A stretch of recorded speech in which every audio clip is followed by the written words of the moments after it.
फुनसुक वांगरू एक बहुत ही काबिल बच्चा है जिसे अपने से बड़ी क्लास के सारे प्रॉब्लम्स के सॉल्यूशंस उसके पास हैं। उसकी बुद्धि बहुत तेज है और फिर ऐसा बच्चा शामलदास छांछड़ के सामने लाया जाता है, पेश किया जाता है। शामलदास छांछड़ जो खुद एक अंगूठा छाप है और इस बदनामी से और ये जो कानाफूसी उनके पीठ पीछे चल रही है, इसलिए वो बहुत बेजार हो गए हैं। तो वो चाहते हैं कि जो दुनिया उनके पीठ पीछे हंसती है वो ना हंसे, वो उनके बच्चे के साथ वैसे ना हो। इसीलिए वो चाहते हैं कि फुनसुक वांगरू को रणछोड़दास शामलदास छांछड़ के नाम से आगे की पढ़ाई, उच्च शिक्षा दी जाए और एक इंजीनियरिंग कॉलेज में भेजा जाए और वहां से वो इंजीनियरिंग की डिग्री लेके वापस आए, रणछोड़दास शामलदास छांछड़ के नाम की। कैसी बैक स्टोरी है ये फुनसुक वांगरू की। अब ये फुनसुक वांगरू इस बैक स्टोरी के साथ में जब इंजीनियरिंग कॉलेज जाता है तब इसका बर्ताव कैसे होना चाहिए।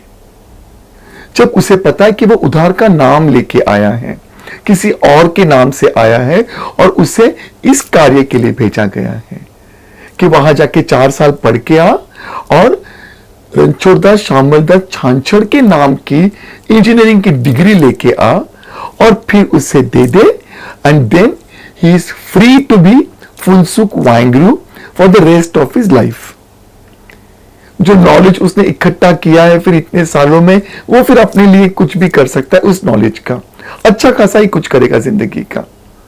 अब जब ऐसा बच्चा कॉलेज में आके जब अपने क्लासमेट के लिए चोरी करता है क्वेश्चन पेपर और फिर जब रेस्ट्रिकेट किया जाता है तो ऊंच चू भी नहीं करता, उसे एक पल के लिए भी उस सर्टिफिकेट की याद नहीं आती, वो उसे एक पल के लिए भी ये याद नहीं आता कि वो फुनसुक वांगरू है और रणछोड़दास शामलदास छांछड़ के नाम से पढ़ने आया है और उसे ये सर्टिफिकेट जाके वहां देना है और बदले में अपनी आजादी, अपना नाम, अपनी जिंदगी लेनी है। और फुनसुक वांगरू बिना कुछ किए चुपचाप कॉलेज से निकलने लगता है। वो एक पल के लिए भी गिड़गिड़ाता नहीं या शॉक्ड नहीं हो जाता या वो समझ नहीं पाता कि वो क्या होगा, अब उसका किस मुंह से वो वापस जाएगा। आप समझने में क्या कहने की कोशिश कर रहा हूं। यह है back story of Phunsukh Wangdu from the film 3 idiots. मैं रविंद्र सूर्यवंशी आइडिया से फिल्म मेकिंग के इस सफर में आज भी आपके साथ हूं और हमेशा साथ रहूंगा जब तक कि ये पूरा कोर्स कंप्लीट ना हो जाए। और ऐसी गलतियां आप ना करें, इसके लिए आपको अलग अलग फिल्मों के एग्जाम्पल्स देता रहूंगा ताकि आप समझ जाए कि ये बैक स्टोरी क्यों इंपॉर्टेंट है। क्योंकि इसी बैक स्टोरी के बाद में, इसी बैक स्टोरी की वजह से आपने जो इसके पहले के चैप्टर में इंसाइटिंग इंसिडेंट देखा था, उसके बारे में जब जाना था, तो ये बैक स्टोरी बहुत अफेक्ट करती है उस इंसाइटिंग इंसिडेंट के लिए, ताकि उसके आगे वो किस तरीके का डिसीजन ले, जिंदगी आगे की कैसे होगी, ये बैक स्टोरी पर डिपेंड करता है। आज हम शुरू कर रहे हैं चैप्टर 9। एक्साइटेड हो? Back story, what is at stake, दांव पर क्या लगा हुआ है। आज तक हमने देखा कि हमारे पास जो आइडिया है उस आइडिया को किस तरीके से हमने अपने आसानी के लिए एक लॉगलाइन, कैरेक्टराइजेशन और थीम के सहारे अलग अलग ट्रैक पर डालने की कोशिश की ताकि उसे एक सही दिशा मिल जाए। फिर हमने finalising the end in the beginning किया ताकि हमें पता चले कि पहुंचना कहां तक है, मंजिल कहां पर है। फिर हमने ऑब्स्टिकल्स या विलन्स के बारे में समझा, उसके बाद हमने कैरेक्टर का जहां देखा, फिर उस जहां में हमने कुछ और कैरेक्टर से मिले, सपोर्टिंग कैरेक्टर से जिनका सब प्लॉट्स देखा, और उसके बाद फिर हमने इंसाइटिंग इंसिडेंट देखा। और आज हम देख रहे हैं, आज हम सीखेंगे back story, what is at stake, दांव पर क्या लगा हुआ है। आइए एक अच्छी फिल्म, एक आसान सी फिल्म दृश्यम के बारे में जानते हैं। दृश्यम का इंसाइटिंग इंसिडेंट तो हम सबको पता है कि किस तरीके से सैम उनके घर पे आता है और उसके अनजाने में या एक्सीडेंटली हत्या हो जाती है और फिर उसकी लाश को छुपाने का और छुपा के रखने का पूरी फिल्म वो प्रयास चलता है। अब इसकी बैक स्टोरी देखिएगा। विजय सालगांवकर चौथी पास, देखिए कैसे उसका एजुकेशन को कितना मिनिमल रखा हुआ है ताकि पढ़ना लिखना आए उसे। तो चौथी पास है, उसके बाद वो अनाथ है। चौथी पास है तो एजुकेशन छूटा हुआ है, तो एजुकेशन का इंपॉर्टेंस जानता है, इसलिए अपनी दोनों बच्चियों को पढ़ाने में लगा हुआ है कि भाई पढ़ो। उसके बाद वो अनाथ था, इसीलिए वो जानता है कि फैमिली का इंपॉर्टेंस क्या होता है, परिवार क्या होता है, इसलिए वो एक अनाथ बच्ची को गोद लेता है।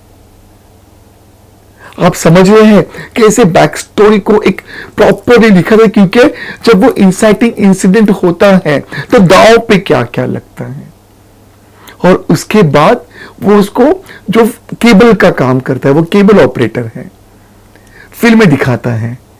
तो केबल पर उसे दिखाता ही नहीं है फिल्म में, वो फिल्म में जीता है, वो समझता है, उससे सीखता है।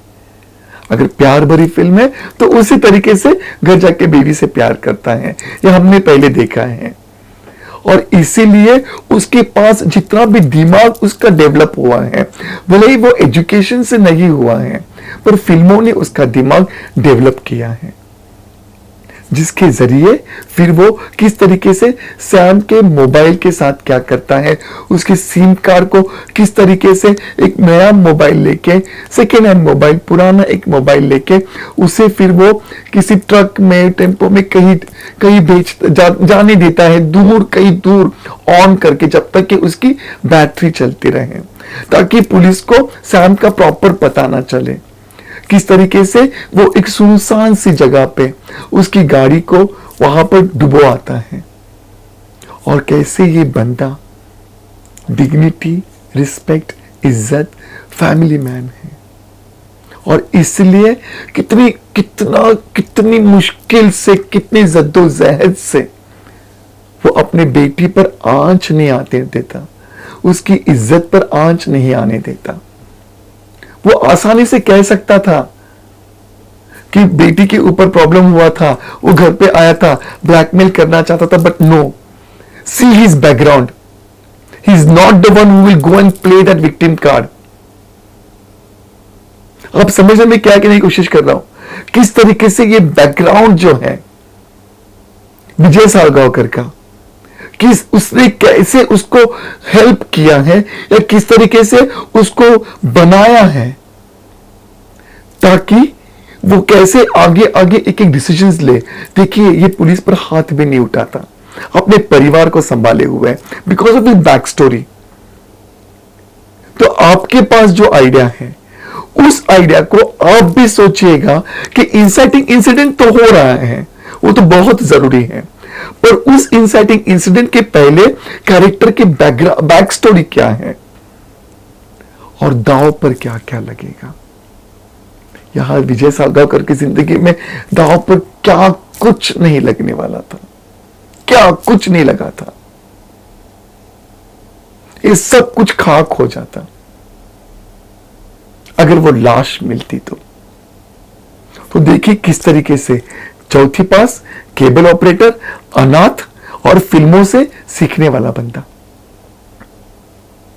नॉन वायलेंस, दिमाग चलाता है, फिल्मों से लिया हुआ।